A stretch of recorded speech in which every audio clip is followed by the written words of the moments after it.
Hello friends, welcome to Mind Booster Study. So I hope आप सब बहुत अच्छे होंगे, शानदार होंगे। सो फ्रेंड्स, आज की वीडियो में हम डिस्कस करेंगे हिंदी का मॉक टेस्ट नंबर 33। इससे पहले कि हम वीडियो स्टार्ट करें, जो भी नए स्टूडेंट हमारे साथ इस वीडियो में जुड़ चुके हैं उनसे रिक्वेस्ट करूंगा कि प्लीज़ आप हमारे YouTube channel mind Booster study को सब्सक्राइब कर लीजिए और साथ में बेल आइकन को आप प्रेस कर लीजिएगा, ताकि इसी तरह की इन्फॉर्मेटिव वीडियोस की जो नोटिफिकेशन है वो सबसे पहले आप तक पहुंच सके। तो बिना किसी देरी के स्टार्ट करते हैं आज का वीडियो। और जैसे कि प्लेलिस्ट के बारे में आप सबको पता है कि फ्री मॉक टेस्ट करके एक प्लेलिस्ट बना हुआ है। जैसे नए स्टूडेंट जो जुड़े हुए हैं, इस मॉक टेस्ट से पहले 32 मॉक टेस्ट अपलोड हो चुके हैं इसी प्लेलिस्ट के ऊपर। अगर आपने अभी विजिट नहीं किया तो एक बार प्लीज़ वहाँ विजिट कर लीजिएगा, ताकि वहाँ से भी आपको हेल्प मिल सके। तो आज की जो हम वीडियो स्टार्ट करेंगे वो कुछ लाइंस के साथ हम स्टार्ट करेंगे। गोपाल कृष्ण गोखले जी की कुछ लाइंस हैं, उनसे हम स्टार्ट करेंगे। लाइन में क्या लिखा आप बहुत ही ध्यान से सुनिएगा। सादा जीवन उच्च विचार, यह सभी शिक्षा का सार। घबराओ मत, लगे रहो तुम, धैर्य रखो बस, जुटे रहो तुम। राह सत्य को ही अपनाएं, चाहे संकट कितने आए। थक जाएंगी स्वयं विपत्ति, दूर हटेगी सब आपत्ति। सत्य, धैर्य, श्रम जहां उदार, वहीं सफलता विजय अपार। ये किसके शब्द हैं? ये गोपाल कृष्ण गोखले। आई होप ऐसे आपको पता होगा इनके बारे में। थोड़ा सा इनके बारे में बता देता हूँ। गोपाल कृष्ण गोखले जो हैं वो, उनको आप एक स्वतंत्रता सेनानी भी मान सकते हो, समाज सेवी मान सकते हो, विचारक मान सकते हो। और ये इनके जो गुरु थे वो महादेव गोविंद रानडे नाम था, इनके जो गुरु का नाम था। आप अगर वैसे आपसे मैं आशा करता हूँ कि आप ना एक बार प्लीज़ इनके बारे में थोड़ा सा स्टडी कीजिएगा, क्योंकि इस वीडियो में तो हम इनके बारे में सारा नहीं जान सकते, वीडियो थोड़ा लंबा हो जाएगा। बट इनकी जो जैसे जीवनी है ना, बहुत ही एक लो क्लास से इन्होंने स्टार्ट किया था और मतलब बहुत कम एज में इनके पिताजी का भी देहांत हो गया था। तो इन्होंने बहुत ज़्यादा स्ट्रगल देखा हुआ है। थोड़ा सा मैं आपको बता देता हूँ रिव्यू कि एक तो इनका जो जैसे वित्तीय मामलों में अगर मैं बात करूँ, देखो महात्मा गांधी जी थे ना, महात्मा गांधी जी के ये पॉलिटिकल गुरु थे। गुरु, एडवाइजर नहीं, गुरु। महात्मा गांधी जो थे उनके पॉलिटिकल गुरु थे। और साथ में इनको वित्तीय जो मामले थे ना, मतलब जैसे फाइनेंस से रिलेटेड जो चीज़ें थी, बहुत ज़्यादा इनको समझ थी। मतलब हम ये कह सकते हैं कि अद्वितीय अद्वितीय समझ थी इनको, किसके बारे में? वित्तीय मामलों के बारे में। और तभी इनको क्या, इनको ग्लैडस्टोन ऑफ इंडिया भी कहा जाता है, भारत का ग्लैडस्टोन कहा जाता है इनको। तो इनके बारे में आप जरूर पढ़िएगा। और वीडियो लंबा हो जाएगा, तो वैसे इनके बारे में कहने को तो बहुत कुछ है। मैं आपसे रिक्वेस्ट करूंगा प्लीज़ इनके बारे में कुछ थोड़ा सा आप जो है देखिएगा, सर्च कीजिएगा। देन बढ़ते हैं हम अपनी वीडियो की तरफ। देन आज का जो वीडियो का प्रथम हमारा प्रश्न है वो है, निम्न में से कौन सा वर्ण तालव्य नहीं है? अब ध्यान दीजिएगा, यहाँ पे नहीं है पूछा गया आपसे, मतलब जो तालव्य नहीं है। तो तालव्य नहीं है तो क्या हो सकता है? कंठे भी हो सकता है, दंते भी हो सकता है, कुछ भी हो सकता है। तो ऑप्शन क्या है आपके पास? ऑप्शन नंबर ए है च, देन झ, देन ख, देन इनमें से कोई नहीं। तो आपका जो करेक्ट आंसर होगा वो ऑप्शन नंबर सी आपका करेक्ट हो जाएगा। अब आप बोलेंगे सर अच्छा ठीक है, सी कैसे करेक्ट हुआ? देखिए मैंने बताया था आपको, जो क वर्ग के जो जितने भी व्यंजन है ना, जैसे क ख ग, राइट, जैसे च छ ज झ, राइट। तो जो क वर्ग के थे वो सारे क्या थे? कंठ्या। और जो च वर्ग के थे, च वर्ग के थे, वो सारे क्या थे? वो ताल्य थे। तो तालव्य थे, मतलब जीभ से जो बोले जाते हैं। तो ख क्या है यहाँ पे? कंठ है ना, यहाँ पे देखो कंठ है, तो यही मतलब ये तालव्य नहीं था। आई होप आप समझे होंगे। देन बढ़ते हैं हम अपने नेक्स्ट क्वेश्चन की तरफ। नेक्स्ट क्वेश्चन है हमारा, सभी स्वर होते हैं। क्वेश्चन है सभी स्वर होते हैं, क्या क्या होते हैं? अलप्राण, महाप्राण, दीर्घ, या इनमें से कोई नहीं। तो इसका जो आपका करेक्ट आंसर हो जाएगा वो ऑप्शन नंबर ए आपका करेक्ट हो जाएगा। सभी स्वर क्या होते हैं? वो अलप्राण होते हैं। अब देखो, मुझे आप कमेंट करेंगे इसके बारे में कि क्यों होते हैं, ये मैं वेट करूंगा आपके कमेंट का। और बहुत सारे स्टूडेंट है जो फीडबैक में हमें रिप्लाई भी करते हैं, उनका मैं थैंक्स करना चाहूँगा। और जो स्टूडेंट अभी रिप्लाई नहीं कर रहे हैं, मैं उनसे रिक्वेस्ट करूँगा प्लीज़ आप जो अपना कमेंट है उसको कीजिए। उससे हमें आपकी फीडबैक का पता भी चलता है, और साथ में जो आपकी कुछ क्वेरीज होती हैं उनको भी हम यहाँ से जो क्लियर करने की कोशिश करते हैं। देन नेक्स्ट हमारा क्वेश्चन है, निम्न में से अघोष महाप्राण ध्वनि है? अघोष महाप्राण ध्वनि है। ऑप्शन नंबर ए है ड, देन बी है ध, देन सी है ख, देन ऑप्शन नंबर डी है आपके पास क।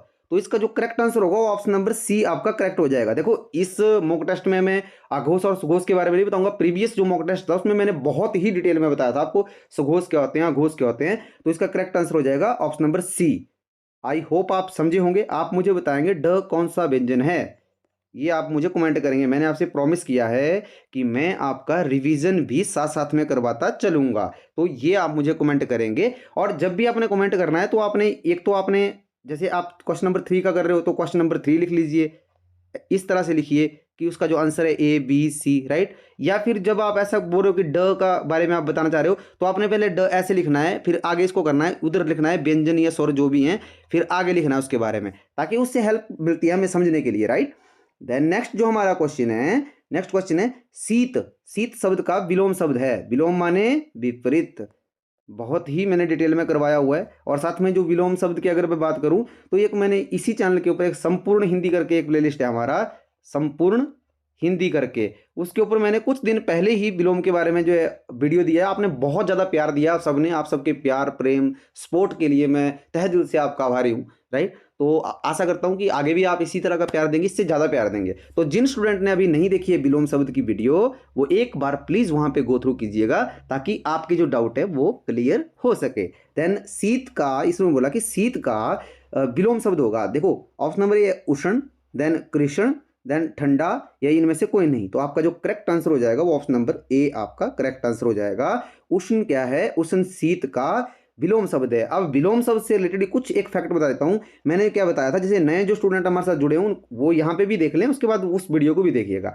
मैंने बोला था कि जब विलोम शब्द का आपने जैसे अर्थ निकालना है या जो आंसर है उसको टिक उधर क्लिक करना है, तो आपने देखना है कि अगर आपसे तत्सम भाव में शब्द पूछा गया तो आपने उसका उत्तर भी तत्सम में ही देना है। देन अगर आपसे तद्भव में क्या विलोम शब्द पूछा हुआ है, शब्द पूछा हुआ है, तो उसका जो आप आंसर देंगे ना विलोम शब्द में, उसको आपने तद्भव में ही देना है। आई होप आपको ये समझ आया होगा। देखो ये छोटी सी बात है बट इतनी जरूरी बात है कि कई बार आपको शब्द देगा वो तत्सम शब्द होगा यहाँ पे, और उसमें क्या करेगा वो तद मतलब अर्थ तो वही होगा तद्भव शब्द, जैसे आंख लिखा हुआ मैंने वैसे, तो वो वैसे ही देगा, बट तत्सम की जगह मतलब आपको तद्भव में दे देगा तो आप तद्भव टिक करेंगे, वो गलत हो जाएगा। आई होप आप समझे होंगे। देखो छोटी छोटी बातें, अगर ये सब बातें आपको पता होती हैं तो आपका जो क्वेश्चन है उसके जो गलत होने की पॉसिबिलिटी 0% हो जाती है, राइट। देन आपका आंसर सही होता है। देन नेक्स्ट हमारा क्वेश्चन है दूध। दूध का पर्यायवाची शब्द है, दूध का पर्यायवाची शब्द ढूंढना है आपने। क्या है, अमृत, कीर, रस, उपयुक्त सभी। तो इसका जो करेक्ट आंसर होगा ऑप्शन नंबर ए आपका करेक्ट हो जाएगा। दूध को क्या है, ये जो अमृत है, अमृत को दूध से भी लिया जाता है, इसका जो अर्थ है मतलब पर्यायवाची शब्द में अगर मैं बात करूं, मैंने बहुत ही डिटेल में बताया हुआ है। देन नेक्स्ट जो हमारा क्वेश्चन है बहुत ही इंपॉर्टेंट क्वेश्चन है, वेरी इंपॉर्टेंट। अगर मैं बात करूं मोस्ट रिपीटेड क्वेश्चन, क्या निम्न में से लोक, लोक शब्द का विलोम है, ब्लॉक, देन अलोक, देन परलोक, या इनमें से कोई नहीं। देखो मैंने जो एनालिसिस किया है ना, अभी हाल में बात कर रहा हूँ, जो एनालिसिस किया मैंने, मतलब अप्रोक्स मैं 30 से 40 जो एग्ज़ाम हुए हैं ना उनका, जो अभी हाल में उनका मैंने जो एक एनालिसिस किया है, उसके भी यहाँ पे कुछ शब्द मैंने लिए हुए, कुछ क्वेश्चन लिए हुए, उनमें से एक क्वेश्चन ये भी है। ये आपका जो है यूपीएससी उसमें पूछा गया आपका जो क्वेश्चन है ना, तो इसमें जो इसका करेक्ट आंसर हो जाएगा वो ऑप्शन नंबर सी होगा। आप इसको जो हिंदी की नोटबुक मैंने आपको बोला है ना लगाने के लिए, उसमें आप इसको नोट कर लीजिएगा। बहुत सारे स्टूडेंट यहाँ पे लोक को अलोक कर देते हैं। मैंने कहा था जैसे कि जो उपसर्ग है तो वो मतलब वो विपरीत कर देता है चीज़ों को, तो कुछ स्टूडेंट समझते हैं ऐसा कि यहाँ पे अलोक लिखा गया है तो इसका मतलब है कि तो नेगेटिव करता है, नकारात्मक भाव देता है, तो हम अलोक करते हैं, तो ये अलोक गलत है, इसका इसका परलोक सही आंसर है। आई होप आप समझे होंगे। देन नेक्स्ट जो हमारा क्वेश्चन है दर्प का पर्यायवाची शब्द है, मोस्ट रिपीटेड क्वेश्चन। जो आपको जैसे कुछ शब्द ऐसे जो आपने नहीं देखे हैं या आप पहली बार देख रहे हो, मैंने बोला है आपको हिंदी की जो आपकी नोटबुक मैंने लगाने को बोला है उसके फ्रंट में इन सब चीज़ों को लिखिए, उनकी कलेक्शन होनी चाहिए आपके पास। जो चीज़ आपको नहीं आती है वो आपने पढ़नी है रोज, राइट।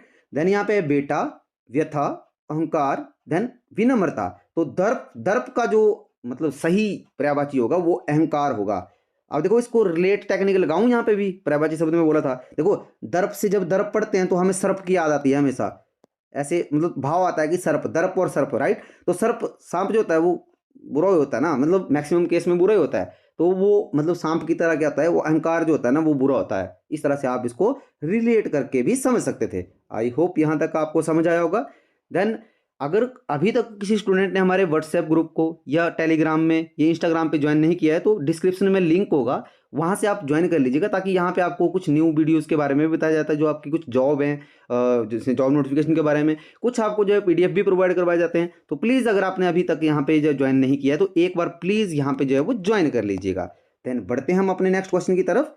क्वेश्चन है हमारा, सामान्य नियम के विरुद्ध बात, सामान्य नियम के विरुद्ध बात वाक्य के लिए एक शब्द है। बोलता कि सामान्य नियम के विरुद्ध बात मतलब कोई ऐसी चीज है जो सामान्य है, उसके विरुद्ध हो रही है कोई चीज, मतलब उसके अगेंस्ट हो रही है, तो वो उसके लिए एक शब्द क्या होगा? बोलता है विवाद, संवाद, निशा या अपवाद। तो इसका करेक्ट आंसर हो जाएगा अपवाद। अपवाद का मतलब एक्सेप्शन। जैसे मान लो चमगादड़ है, चमगादड़ अपवाद है, उड़ता भी है और नीचे धरती के ऊपर भी, मतलब समझ रहे हो मैं क्या बोलने की कोशिश कर रहा हूँ। अपवाद जो चीजें हैं उनको क्या होती है, वो सामान्य नियम से के विरुद्ध होती है। देखो एक्चुअल में मतलब अपवाद वही होगा ना जो इस श्रेणी में, मान लो दो श्रेणियां हैं, इस श्रेणी में भी फॉल कर रहा है और इस श्रेणी में फॉल कर रहा है। अदरवाइज क्या होता है, जो पानी में रहने वाले जीव हैं, वो जो पानी में रहने वाले जीव हैं वो पानी में रहते हैं ना, बट जो ऐसे जीव हैं कि जो पानी में भी रहते हैं और बाहर भी रहते हैं और उड़ते भी हैं, जस्ट सपोज ऐसे एग्जांपल दे रहा हूँ, तो वो एक्सेप्शनल में जाएंगे ना, वो अपवाद में जाएंगे। तो ये होता है अपवाद का मतलब। अगर आपको पता नहीं था तो आप समझ लीजिएगा, अगर आपको पता है देन वेरी गुड, बहुत अच्छे। देन नेक्स्ट हमारा क्वेश्चन है, इनमें से कौन सा शब्द अनेकार्थी और साथ में क्या दिया हुआ है? नहीं। मैंने बहुत बार कहा है आपसे कि जब भी आपने क्वेश्चन पढ़ना है बहुत ही ध्यान से पढ़ना है। इसने बोला कि अनेकार्थी नहीं है। क्या? तीक्ष्ण, अपकर्ष, हरि या उपरोक्त सभी। देखो कितना कंफ्यूज किया है एग्जामिनर यहाँ पे। उपरोक्त सभी भी दिया हुआ है, बट इसका जो करेक्ट आंसर होगा वो तो ऑप्शन नंबर बी हो जाएगा ना। अपकर्ष का कोई मतलब अपकर्ष अनेकार्थी शब्द नहीं है। बट देखो यहाँ पे कंफ्यूज करने के लिए उपरोक्त सभी भी दिया था कि जैसे तीक्ष्ण और हरि को ही समझ के जो स्टूडेंट है वो यहाँ पे मतलब टिक कर दे यहाँ पे, बट यहाँ पे नहीं होगा। तो क्योंकि आप हमारे स्टूडेंट हो और आपको पता है कि अपकर्ष जो है अनेकार्थी नहीं है। आई होप आपको ये समझ आया होगा। देन बढ़ते हैं हम अपने नेक्स्ट क्वेश्चन की तरफ। नेक्स्ट क्वेश्चन है हमारा, निम्न में कौन सा शब्द निम्न में कौन सा शब्द, सॉरी यहाँ पे टाइपिंग मिस्टेक है, थोड़ा टाइपिंग मिस्टेक हो जाता है, उसके लिए मैं माफी चाहूंगा। निम्न में कौन सा शब्द विशेषण रूप है?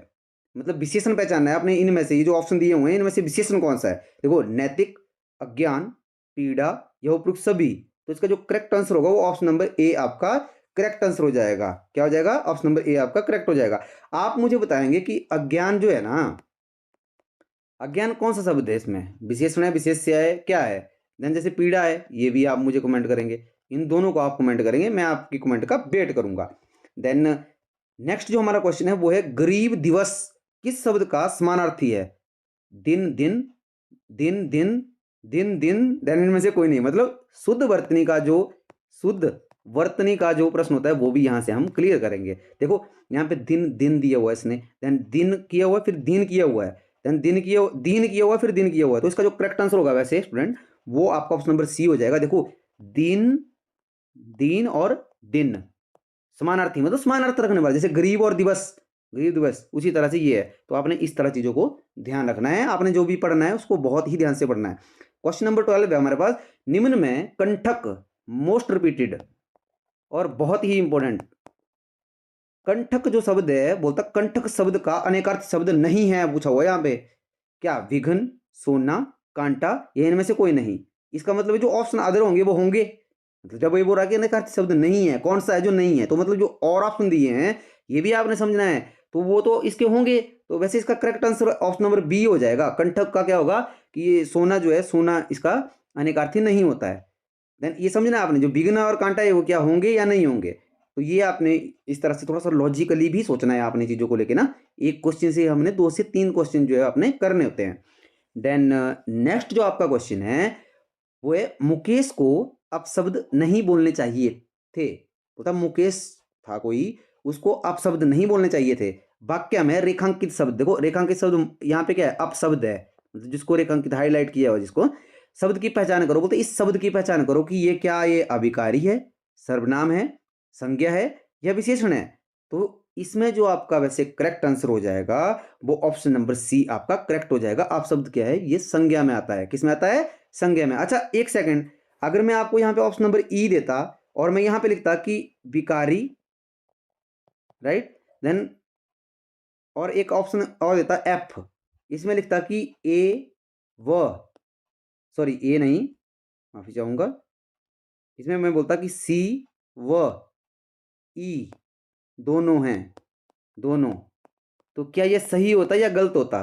तो ये आप मुझे कमेंट करेंगे और कमेंट में बताएँगे मुझे आप कि एफ एफ करेंगे आप, एफ से एफ, यस और नो यहाँ पे ऐसे कर दोगे आप। जो भी आपका आंसर होगा वहाँ से मैं देख लूँगा, राइट? देखो मैंने बहुत ही प्यारा क्वेश्चन दिया आपको, मैं हर एक वीडियो में विकारी और अविकारी शब्द के बारे में बताता हूँ आपको। देन नेक्स्ट जो है आपका वो है, किस वाक्य में सर्वनाम का प्रयोग हुआ है? देखो ये न्यू पैटर्न, इस तरह से आपको क्वेश्चन आ सकता है एग्जाम में। अब आपसे सर्वनाम का इस तरह से तो पूछेगा नहीं कि कितने प्रकार के सर्वनाम है, राइट? या वहाँ पे आपको दे देगा कि उसमें आप या मैं, इस तरह से देगा पहचानो कि कौन सा सर्वनाम है। अब वो चीज़ें, वो बातें चली गई हैं। अब आपको जो है इस तरह से क्वेश्चन बनता है। ऑप्शन है आपके पास, आज बारिश होगी। देन बी है, सोहन अच्छा लड़का है। देन डी है, सॉरी सी है, उसका धैर्य बहुत ज़्यादा है, उसका धैर्य बहुत ज़्यादा है, ठीक है। देन ये इधर है, स्कूल का काम कर लो। तो इसमें सर्वनाम का प्रयोग किस वाक्य में हुआ है? तो ऑप्शन नंबर सी आपका करेक्ट होगा। देखो यहाँ पे उसका हुआ है ना यूज, यहाँ पे क्या है, आज है। क्या आज किस में जाएगा आप मुझे बताएंगे? सोहन है, संज्ञा है। देन स्कूल है, बिल्कुल संज्ञा है। तो ये उसका, यहाँ पे उसका धैर्य बहुत ज्यादा है, ये सर्वनाम है। आई होप आपको ये समझ आया होगा। देखो इस तरह से ही आपने स्टडी करना है चीजों को। और जब भी आप हिंदी पढ़ते हो ना, तो वहां पे जब वह, या जैसे वह आ रहा है, तो आपको एकदम से वह पढ़ के एकदम पता लगना चाहिए आपको, आपके दिमाग में स्ट्राइक करनी चाहिए चीज़ कि वह क्या है, ये सर्वनाम है। मतलब आपके दिमाग में होना चाहिए। जैसे मैं यहाँ पे बताऊँ कि और, तो आपको एकदम से स्ट्राइक करनी चाहिए कि और क्या है, एक अव्यय शब्द है। समझ रहे हो मेरी बात को? मतलब ये चीज़ें अगर आपकी चलती रहेंगी तो आपकी शब्दावली भी अच्छी हो जाएगी, और साथ में जो आपको क्वेश्चन बनते हैं वो भी आप इजिली कर पाओगे। क्वेश्चन नंबर 15 है, अमीश बहुत ईर्ष्या करता है। वाक्य में रेखांकित शब्द संज्ञा का भेद है। ईर्ष्या, अब देखो यहाँ पे जातिवाचक, व्यक्तिवाचक, वस्तुवाचक या भाववाचक। तो इसका जो करेक्ट आंसर होगा ऑप्शन नंबर डी, भाववाचक हो जाएगा। क्यों होगा सर? मैंने बताया था कि प्यार, प्रेम, क्रोध, क्रोध, गुस्सा, नफरत, ईर्ष्या, ये सारी चीजें क्या हैं? ये सारी चीजें भाववाचक में आती हैं। मतलब इनका मतलब क्या हुआ? इनका मतलब ये हुआ कि जिन चीजों को हम छू नहीं सकते हैं ना, जिन चीजों को हम देख नहीं सकते हैं, जिन चीजों को, देखो प्यार हम सिर्फ महसूस कर सकते हैं, नफरत, गुस्सा भी हम महसूस कर सकते हैं कि कोई गुस्सा कर रहा है आपके ऊपर, बट उसको हम टच नहीं कर सकते हैं ना। जैसे मान लो मैं लिखता हूँ यहाँ पे कि यहाँ पे मैंने लिख दिया कि पत्थर। अब पत्थर है ना, पत्थर को मैं टच कर सकता हूँ ना, कर सकता हूँ ना टच? हाँ बिल्कुल कर सकते हैं। तो वो संज्ञा में जाता है ना। कौन सी संज्ञा बनती है पत्थर की, ये भी आप मुझे कमेंट करेंगे, मैं वेट करूंगा आपके कमेंट का। देन इन चीज़ों का क्या है, इनको हम टच नहीं कर सकते हैं। मतलब जो चीज़ें इंटेंजिबल, अदृश्य जो चीज़ें हैं ना, वो हमारी क्या आती हैं, वो भाववाचक में आती हैं। आई होप आप समझे होंगे। देन नेक्स्ट जो हमारा क्वेश्चन है, यह निम्न में से कर्मक क्रिया को पहचाने। बोलता हर्ष निबंध लिखता है, पानी बरस रहा है, मैं चला, या वाहन आता है। देखो मैंने आपको बताया था कि क्रिया को पहचानने के लिए आपने क्या करना है, एक स्टेप था आपका कि आपने क्वेश्चन करना है क्रिया से क्या, और दूसरा था कि किसको। इन दोनों में से कोई भी क्वेश्चन कर लेना है, किससे? क्रिया से। अब देखो यहाँ पे पकड़िए, क्रिया कौन सी है? पहले में हर्ष निबंध लिखता है, ठीक है। तो इसमें क्या हुआ, इसमें क्रिया थी लिखता। तो आपने इस लिखता से आपने प्रश्न किया कि क्या लिखता है, क्या लिखता है। आपको एकदम से जवाब मिला, आंसर मिला कि निबंध लिखता है, मतलब आंसर मिल गया। तो आंसर मिल गया तो ये क्या हुई, ये कर्मक क्रिया है। देखो पहले ऑप्शन आपका राइट है। देन दूसरा क्या था, इसको बता देता हूँ अच्छे से, पानी बरस रहा है। अब देखो बरस रहा है ना, तो क्रिया को क्या है यहाँ पे, ये बरस रहा है ना।